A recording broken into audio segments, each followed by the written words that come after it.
Merci Seigneur, oui, pour cette dimension de gloire, cette dimension céleste, cette dimension divine dans laquelle tu nous fais pénétrer. Car Seigneur, nous sommes convaincus que ni la mort, ni la vie, ni les anges, ni les autorités célestes, ni les choses présentes, ni les choses à venir, ni les puissances d'en haut, ni celles d'en bas, ni aucune autre chose créée ne pourra nous séparer de l'amour de Dieu, de ton amour, Seigneur, que tu as manifesté dans le Messie Yeshua, notre Seigneur. Seigneur, quelle dimension! Nous sommes accrochés à toi. Merci Seigneur parce que ta parole dit que nos noms sont inscrits dans le livre de vie. Seigneur Yeshua, tu es le livre de vie. Nos noms sont inscrits en toi. Quelle dimension de pouvoir essayer de réaliser que nos noms sont inscrits en toi. Oui, Seigneur, merci pour cette merveille, cette révélation, Seigneur, de savoir que nous sommes en toi. Nos noms sont inscrits dans le livre de vie. Tu es le livre de vie, Seigneur. Et nous sommes en toi. Et Amen. tu es en nous. Amen. À toi la gloire, Seigneur. À toi la gloire. yeah. Oh, à toi la gloire, Seigneur. Amen, amen, amen. Amen. Alléluia, Amen. Jésus. Alléluia. Oui. Béni sois-tu, Jésus. J'ai des choses à vous partager que j'ai déjà partagées par courrier, mais comme c'est enregistré, je vais en profiter pour que nous puissions ensemble reprendre ce que j'ai reçu de partager, d'ailleurs à des différents serviteurs de Dieu. C'était le 3 février à 6 heures du matin que j'ai reçu ce qui suit. Des bruits de guerre. Je voudrais que un instant nous regardions, nous entendions ce que le Seigneur désire et vient nous faire entendre. Je relis ce que j'ai écrit. Je ne rajouterai rien, je le lis tel que je l'ai reçu, à la lumière de la parole. Si vous priez peu, c'est le moment de donner la priorité à la prière en vous adressant à notre Père qui est dans les cieux au nom de Jésus, en prenant soin de vous appuyer sur ses promesses. Elles sont la garantie de nos valeurs pour lesquelles notre existence repose et se doit de reposer. Les frontières de l'Europe, les frontières démocratiques entre parenthèses, sont sous la menace de dictateurs dont le cœur est embrasé du feu destructeur. Les éruptions volcaniques, les tremblements de terre, les embrasements des forêts, les inondations sont les caractéristiques qui surgissent et que personne ne contrôle et ne peut contrôler.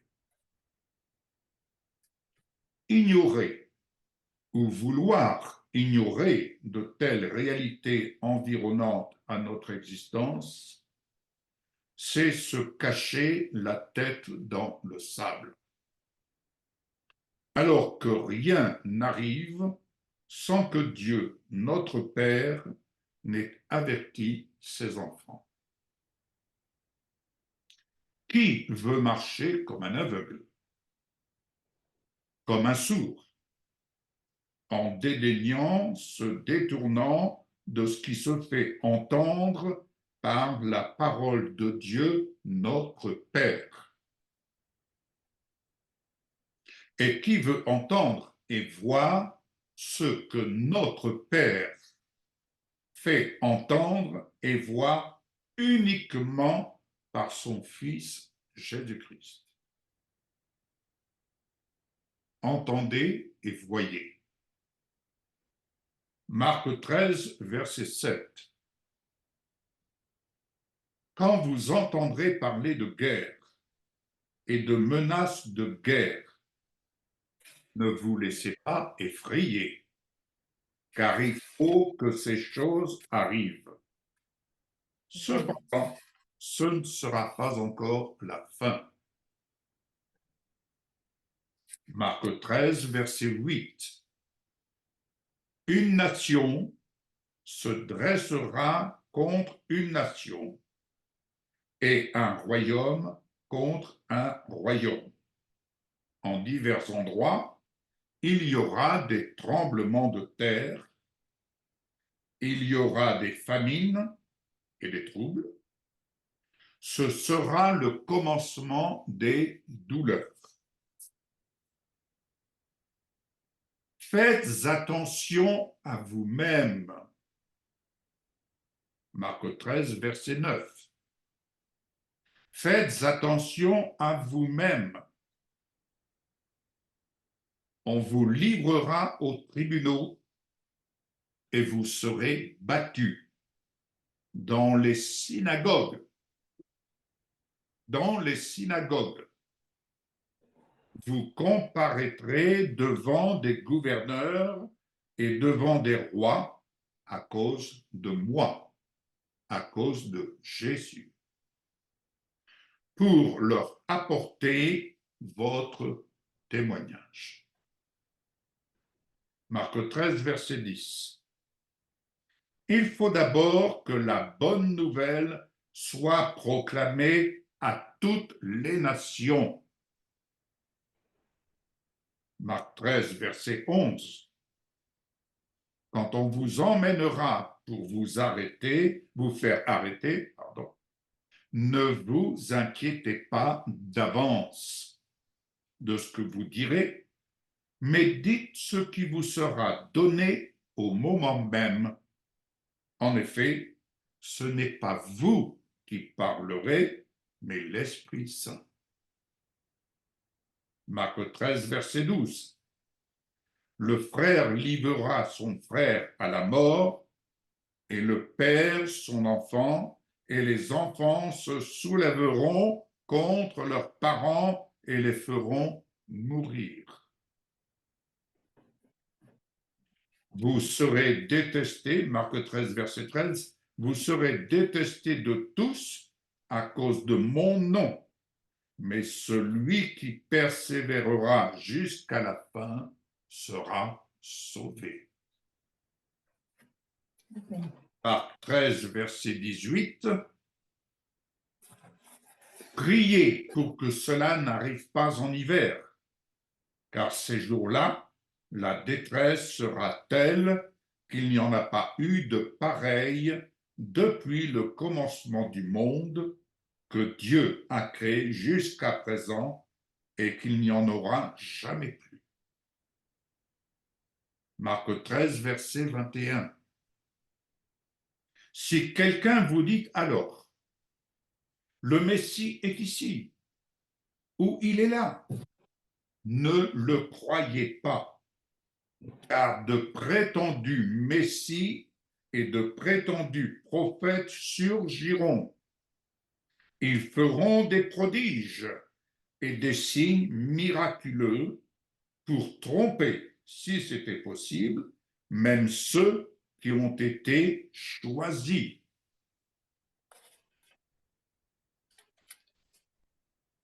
Marc 13, verset 23. Soyez sur vos gardes. Je vous ai tout annoncé d'avance. Vous remarquerez au passage, quand on dit Marc, l'évangile de Marc, c'est Jésus qui nous parle. Marc 13, versets 24 à 26. Mais ces jours-là, après ce temps de détresse, le soleil s'obscurcira, la lune ne donnera plus sa lumière, les étoiles tomberont du ciel, et les puissances célestes seront ébranlées. Alors on verra le Fils de l'homme venir sur les nuées avec beaucoup de puissance et de gloire. Matthieu 7, 21 à 23. Ceux qui me disent Seigneur, Seigneur, n'entreront pas tous dans le royaume des cieux, mais seulement celui qui fait la volonté de mon Père céleste. Beaucoup me diront ce jour-là, Seigneur, Seigneur, n'avons-nous pas prophétisé en ton nom? N'avons-nous pas chassé des démons en ton nom? N'avons-nous pas fait beaucoup de miracles en ton nom? Alors je leur dirai ouvertement, je ne vous ai jamais connus. Éloignez-vous de moi, vous qui commettez le mal. Proverbe 4, versets 23 à 27. Un conseil précieux et pratique de notre Père qui est aux cieux. Garde ton cœur plus que toute autre chose, car de lui jaillissent les sources de la vie.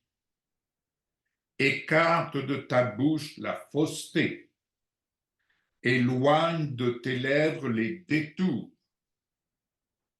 que tes yeux regardent bien en face et que tes paupières se dirigent droit devant toi. Fais une route droite pour tes pieds et que toutes tes voies soient bien sûres. Ne dévie ni à droite ni à gauche et détourne ton pied du mal. Éphésiens 6, verset 17.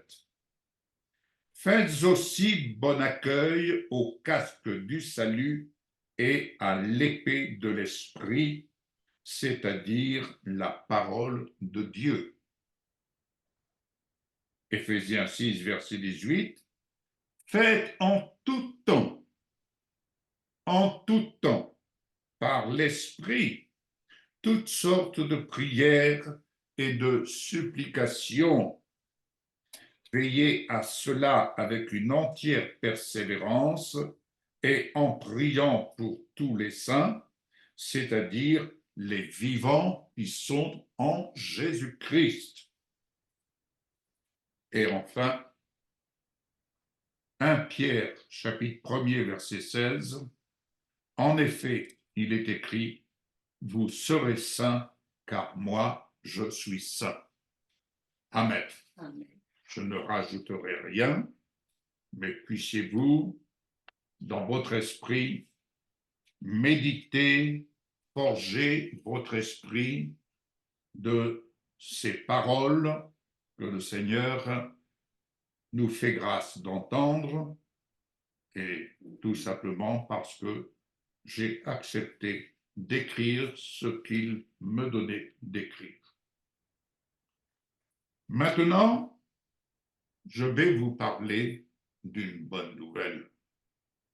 Dans ces temps que nous vivons, en effet, dans ces bruits de guerre qui sont là, qui nous environnent, pour autant, les promesses de Dieu demeurent éternelles. Elles sont accomplies. Comme je l'ai dit en introduction, dans la louange, notre esprit plongé dans la louange, et lorsque nous acceptons, lorsque nous avons ce désir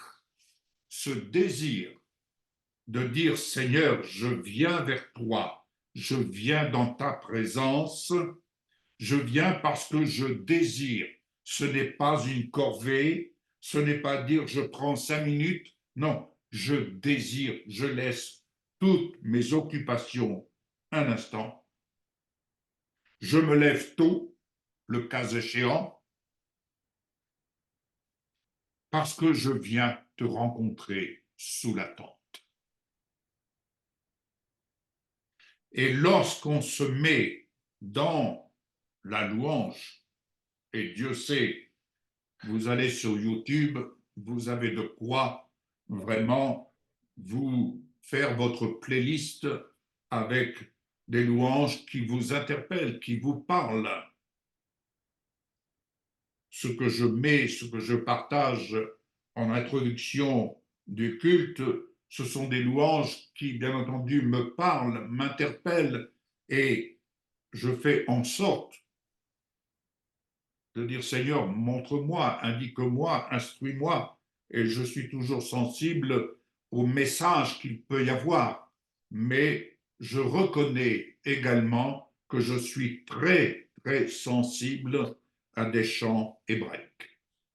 Alors, Josué, chapitre 21, du verset 43 au verset 45, je lis dans la version seconde. C'est ainsi que, alors le titre c'est Les promesses divines accomplies. Alléluia. C'est ainsi que l'Éternel donna à Israël le pays qu'il avait juré de donner à leurs ancêtres. Ils en prirent possession et s'y installèrent. Retenez bien ce verbe qui a attiré mon attention. L'Éternel leur accorda du repos de tous côtés, comme il l'avait juré à leurs ancêtres. Aucun de leurs ennemis ne put leur résister, et l'Éternel les livra tous entre leurs mains. De toutes les bonnes paroles que l'Éternel avait dites à la communauté d'Israël, aucune ne resta sans effet, toutes s'accomplirent. Alléluia, alléluia, alléluia. Genèse 15, versets 18 à 21. Ce jour-là, l'Éternel fit alliance avec Abraham en disant, c'est à ta descendance que je donne ce pays. Celui qui va du fleuve d'Égypte jusqu'au grand fleuve, jusqu'à l'Euphrate, le pays des Kéniens, des Kénisiens, des Cadmoniens, des Hittites, des Phérésiens, des Réphaïm, des Amoréens, des Cananéens, des Guergasiens et des Jébusiens. Voilà la promesse de Dieu, et comme cela est dit dans Josué, promesse de Dieu accomplie. Néhémie 9, versets 7 et 8. C'est toi, Éternel Dieu, qui as choisi Abraham, qui l'a fait sortir d'Ur en Chaldée, et qui lui a donné le nom d'Abraham. Tu trouveras son cœur fidèle devant toi. Tu fis alliance avec lui, et tu promis de donner à sa postérité le pays des Cananéens, des Hétiens, des Amoréens, des Phérésiens, des Jébusiens et des Girgasiens. Et tu as tenu ta parole, car tu es juste. Amen. Christine, s'il te plaît, versets 22 à 25, toujours dans Néhémie 9. Tu leur livras des royaumes et des peuples dont tu partageas entre eux les contrées, et ils possédèrent le pays de Sion, roi de Hébron, non, roi de Hesbon, et le pays d'Og, roi de Basan. Tu multiplieras leurs fils comme les étoiles des cieux, et tu les fis entrer dans le pays dont tu avais dit à leur père qu'ils prendraient possession. Jusqu'à quel verset? 25. Et leurs fils entrèrent et prirent possession du pays. Tu humilias devant eux les habitants du pays, les Cananéens, et tu les livras entre leurs mains, avec leurs rois et les peuples du pays, pour qu'ils les traitent à leur gré.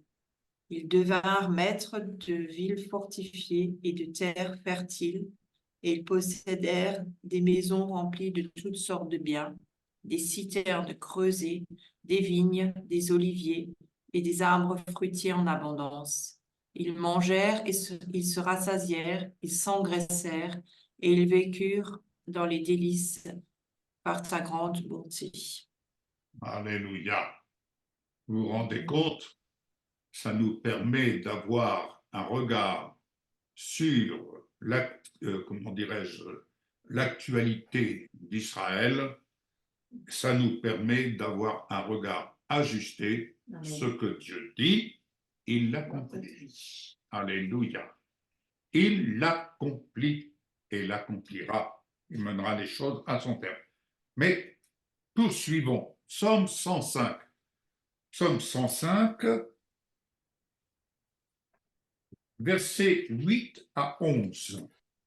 Ses promesses pour 1000 générations, l'alliance qu'il a traitée avec Abraham et le serment qu'il a fait à Isaac. Jusqu'à 15, tu m'as dit. Jusqu'à 11. Il l'a érigé pour Jacob en loi, pour Israël en alliance éternelle, disant, je te donnerai le pays de Canaan comme héritage qui vous est échu. Alléluia. Nous poursuivons dans le psaume 105, versets 37 à 45. Il les fit sortir avec de l'argent et de l'or. Nul en ses rameaux ne trébucha. Israël se réjouit à leur sortie. Oui, leur frayeur était tombée sur eux. Il déploya une nuée pour rideau, un feu pour illuminer la nuit. Il le demanda et fit venir la caille. Du pain des ciels, il les rassasia. Il ouvrit le roc, les eaux affluèrent, ils allèrent dans les règles en fleuve. Puis il mémorisa sa parole sacrée d'Abraham, son serviteur. Il fit sortir son peuple dans la liesse, ses élus dans la jubilation. Il leur donna les terres des nations, ils héritèrent du labeur des matries, pour qu'ils gardent ses lois et protègent les Torahs. Alléluia. Alléluia. Amen. Alléluia. Amen. Amen. Je reviens dans Josué, chapitre 21, et je refais la lecture de ce texte, versets 43 à 45. Je refais la lecture afin que vraiment nous nous laissions imprégner, n'est-ce pas, de telle sorte que nous puissions nous détacher de ce qui est terrestre. C'est ainsi que l'Éternel donna à Israël tout le pays qu'il avait juré de donner à leurs ancêtres. Ils en prirent possession et s'y installèrent. Soulignez bien ce verset. Ils en prirent possession et s'y installèrent. Je poursuis. L'Éternel leur accorda du repos de tous côtés. Oh, alléluia. Comme il l'avait juré à leurs ancêtres. Aucun de leurs ennemis ne put leur résister. Et l'Éternel les livra tous entre leurs mains. De toutes les bonnes paroles que l'Éternel avait dites à la communauté d'Israël, aucune ne resta sans effet, toutes s'accomplirent. Nous sommes ici dans l'Ancien Testament. Mais la promesse de Dieu demeure de génération en génération. Maintenant, venez avec moi dans l'évangile de Jean, chapitre 19. Chapitre 19, à partir du verset 30. Mais je lirai, si vous me permettez, à partir du verset 25, parce que j'ai quelque chose que j'ai découvert tout à l'heure et qui m'a interpellé. Près de la croix de Jésus se tenait sa mère, la sœur de sa mère, Marie, la femme de Clopas, et Marie de Magdala. Jésus vit sa mère et, près d'elle, le disciple qu'il aimait, à savoir Jean. Il dit à sa mère, « Femme, voici ton fils. » Puis il dit au disciple, « Voici ta mère. » Dès ce moment-là, le disciple l'a pris chez lui. Après cela, Jésus, qui savait que tout était déjà accompli, dit, afin que l'Écriture se réalise pleinement. Alléluia. Nous voyons Jésus, réalisateur de l'œuvre de la justice de Dieu. Alléluia. Il dit, j'ai soif. Il y avait là un vase plein de vinaigre. Les soldats en remplirent une éponge, la fixèrent à une branche d'hysope et l'approchèrent de sa bouche. Quand Jésus eut pris le vinaigre, il dit, « Tout est accompli. » Puis il baissa la tête et rendit l'esprit. Tout est accompli, bien-aimés, en Jésus-Christ. À partir de là, vivre par la foi en Jésus, c'est vivre le regard fixé sur le ressuscité, c'est vivre le regard fixé sur le corps glorifié de Jésus, car nous avons été ressuscités avec lui et assis avec lui en Jésus-Christ. Alors, quelle est notre mission? Quelle est la mission qui nous est destinée? Il y a un choix à faire que le peuple d'Israël a fait du temps de Josué. Ils ont pris possession. Ils ont pris possession. Et ils se sont installés dans ce qu'ils ont eu à prendre possession. Et ils ont connu le repos, bien qu'ils étaient entourés d'ennemis. Ils étaient dans le repos, car aucun ennemi ne pouvait leur résister. Ce qui revient d'ailleurs à cette parole de l'apôtre Pierre qui nous dit « Résistez d'une foi ferme et le diable fuira loin de vous. » Bien-aimés, il faut bien réfléchir, méditer, s'examiner pour avoir l'humilité de repenser l'attitude que nous avons,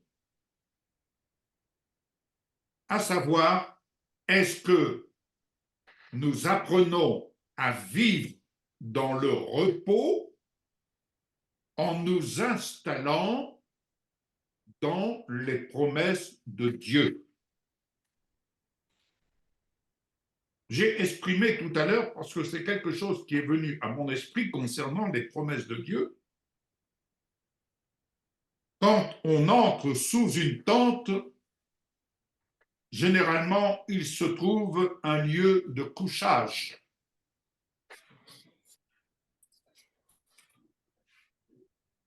Nous avons à nous coucher sur les promesses de Dieu.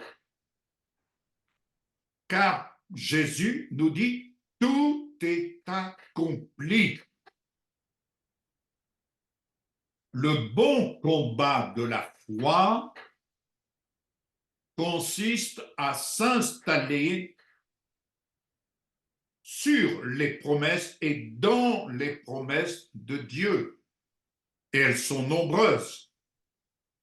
Pour chaque situation que nous rencontrons, il y a une promesse. Lorsque nous sommes dans la louange, il y a, il est vrai, louange et louange.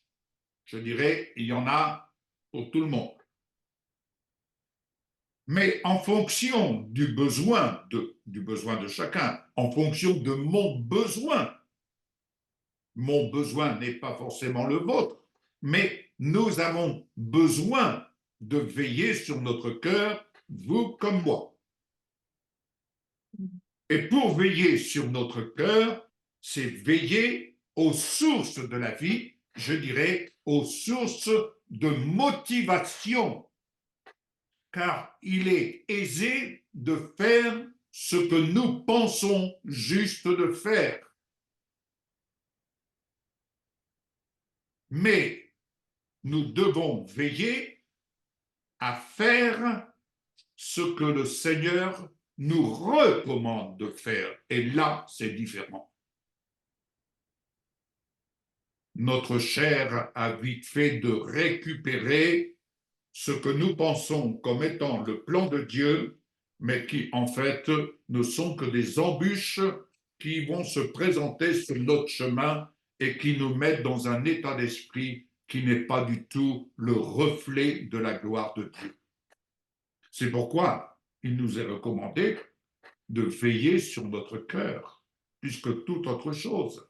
C'est pourquoi il nous est recommandé de prier. Et comme j'ai eu l'occasion de le souligner, prier, c'est rappeler les promesses de Dieu. Et vous savez, justement, élever les promesses de Dieu, comme il est dit quelque part, élever les promesses de Dieu devant notre regard. C'est bien de lire, mais c'est bien de les parler. Lorsque je parle des promesses de Dieu, je les présente sous mon regard. Et quand elles sont sous mon regard, j'apprends à regarder avec les yeux de Dieu. J'apprends à les regarder en Jésus. Bien-aimés, je ne peux que vous recommander inlassablement, apprenez à vous regarder personnellement avant de regarder les autres.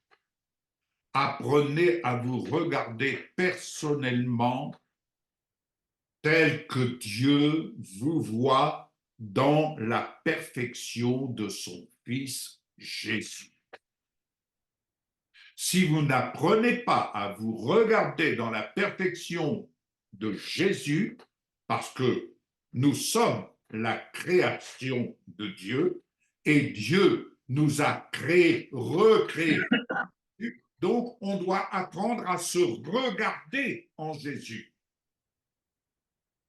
Il ne s'agit pas de lire la parole, c'est bien, c'est très bien, il faut le faire. Mais si je lis la parole, si je lis la lettre, je dis Amen, Alléluia, Alléluia. Mais la parole est une lumière sur notre chemin. Et cette lumière, eh bien, elle renvoie elle me renvoie la projection de ce que je suis en Jésus. Il faut exercer ta foi à ce que tu reçoives la projection de ce que Dieu dit de toi. Il dit, tu es une créature merveilleuse. Ta nature charnelle, elle peut rejeter ces choses-là, mais n'en demeure pas moins ce qui est dit est dit. Et ça, tu ne peux pas le changer. C'est pourquoi il nous appartient de changer notre attitude. Il nous appartient de changer notre langage. Il nous appartient de changer notre façon de faire. Il nous appartient de changer notre comportement. Il nous appartient de changer notre façon de penser, notre façon de voir, afin de nous aligner sur la pensée de Dieu. Et comme je dis la pensée de Dieu, la pensée de notre Père. Quel est le Père qui ne corrige pas son enfant afin qu'il apprenne à voir comme il voit? Alléluia. Bien-aimé, tout est accompli. La justice de Dieu, notre Père, a été pleinement satisfaite une fois pour toutes. Alléluia. Si donc elle a été satisfaite, elle l'a été pour vous, pour moi, pour chacun d'entre nous. Il y a plus de joie à donner qu'à recevoir. Sur un plan humain, c'est sûr qu'on peut donner, c'est très bien, mais je dirais c'est le minimum. Mais lorsque nous apprenons à vivre sur les promesses de Dieu, on va se rendre compte le sens que Dieu, notre Père, a eu à notre égard. Dieu a tant aimé le monde qu'il a donné son Fils, afin que quiconque croit en lui ait la vie éternelle. Mais croire en Jésus, qu'est-ce que ça veut dire? Excusez-moi, Jésus n'est pas un fétiche. Jésus n'est pas un fétiche. Il n'est pas un rebouteux. Jésus n'est pas une statue. Jésus est fils de Dieu. Et Jésus fait de vous et de moi ses frères, ses sœurs, qui apprennent à se voir en lui. Et lorsque je me regarde en lui, et lorsque tu prends le temps de te regarder en lui, alléluia, tu vas prendre compte de la générosité, de l'amour de Dieu à ton égard. Et tu vas prendre en compte la pauvreté du monde qui ne connaît pas Jésus. Tu vas avoir de l'empathie pour les gens du monde parce que l'échelle de valeur à laquelle tu vas t'attacher en Jésus, l'échelle de valeur n'est pas celle de ce monde. Nous n'avons pas à subir les choses de ce monde. La vérité, c'est Jésus. Et nous avons à parler, à vivre la vérité. Tout est accompli et en Jésus, nous sommes installés et nous avons mission de nous installer dans ses promesses. Je dirais être chrétien né de nouveau, c'est être celui qui est installé dans les promesses de Dieu et qui vise à les mettre à la lumière, à les cultiver, afin qu'il y ait du rendement, afin que cela produise du fruit. Ce tout est accompli doit prendre un sens aigu dans notre vie, de telle sorte que nous ne devons point nous priver, oui, nous priver de cette vie de prière qui nous est donnée de vivre. Nul n'est plus grand que le Maître. Jésus priait tous les jours. Jésus montait sur la montagne. Il était là face à ce monde. Mais bien entendu, comment pouvons-nous tenir devant les pressions qui se font de plus en plus? Nous pouvons vouloir les ignorer. Non, vous ne pourrez pas les ignorer, car viendra le jour où vous serez face à ces pressions, mais il sera trop tard. Vous allez les subir et vous succomberez. Parce que vous n'aurez pas pris soin, de faire usage. Je dirais, vous n'aurez pas pris soin, pour reprendre ce qui est écrit, de faire bon accueil à l'épée de l'esprit que Dieu nous donne de faire usage. Bien-aimés, je me rends compte dans ces passages que je traverse et que j'ai la grâce de vivre et de vous partager pour vous éveiller autant que je souhaiterais. J'ai compris une chose. Nous pouvons faire des prières de lamentation, nous pouvons faire des prières « Dieu tu fais ». Cessez de prier ainsi, ça ne porte aucun fruit. Ce n'est pas Dieu qui fait. Dieu a tout accompli. Il a tout accompli. Il nous dit maintenant, à toi de faire bon accueil à l'épée de l'esprit et de faire usage de cette épée et ainsi de résister d'une foi ferme à ceux-là qui voudraient te dénicher, te faire, allez, je vais employer ce verbe, te faire découcher du lit sur lequel tu te reposes, te faire découcher des promesses de Dieu. Il ne s'agit pas de prendre les promesses de Dieu de temps à autre en fonction de ce qu'on a besoin. Non, c'est de s'installer à l'image du peuple d'Israël qui s'est installé dans ces terres. Bien-aimés, nous devons prendre en compte cette terre sur laquelle nous sommes disparaîtra. Il y aura des nouveaux cieux et une nouvelle terre. Bien-aimés, béni soit le Seigneur. La bonne nouvelle sera annoncée à toutes les nations. Elle le sera avec des hommes et des femmes de foi. Des hommes et des femmes de foi qui osent parler et qui osent élever devant leur regard les valeurs véritables, le fondement de leur vie. C'est un choix. C'est un choix. Le chrétien n'est pas destiné à vivre caché. On veut maintenir le chrétien caché. Oui, tu peux vivre ta foi, c'est quelque chose d'intime, tu restes chez toi entre tes quatre murs, mais on ne veut pas t'entendre. Eh bien non. Eh bien non.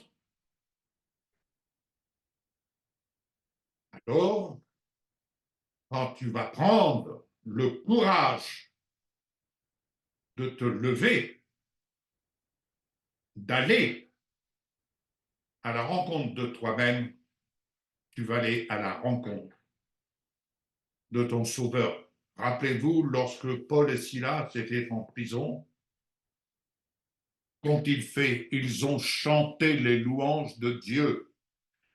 Chantant les louanges de Dieu, ils avaient leur esprit qui était dans cette présence divine jusqu'à ce que les fondements de la prison se soient ébranlés.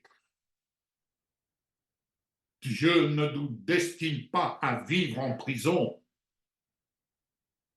Dieu nous destine à être lumière dans ce monde.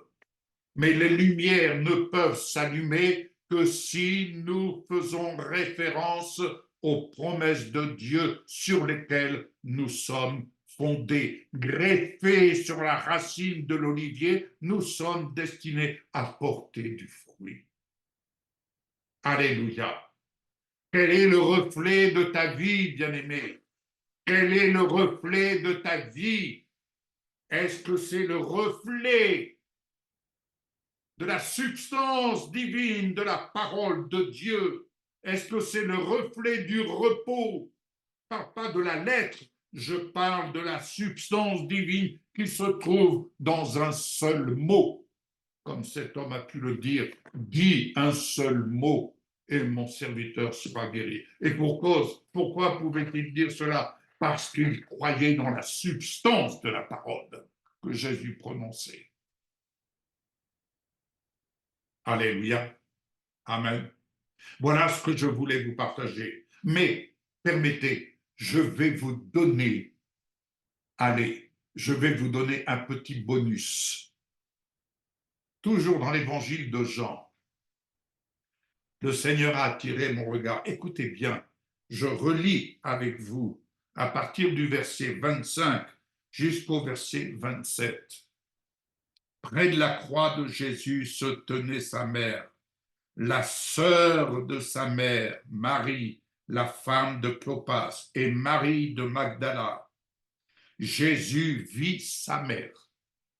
Là, il emploie le terme, il vit sa mère.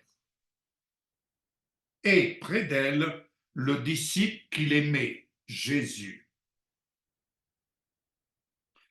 Il dit à sa mère, maman, voici ton fils. Non. Il dit, femme. Alléluia. Ce n'est pas le fils qui parle à sa mère. Il dit, femme, voici ton fils. Qui était cette femme? C'était la servante du Seigneur. Il dit, voici ta mère. Dès ce moment-là, le disciple l'a pris chez lui. Dès ce moment-là, Marie, la femme, la servante du Seigneur, a été prise en charge par l'apôtre Jean. Marie pouvait vivre sa retraite heureuse.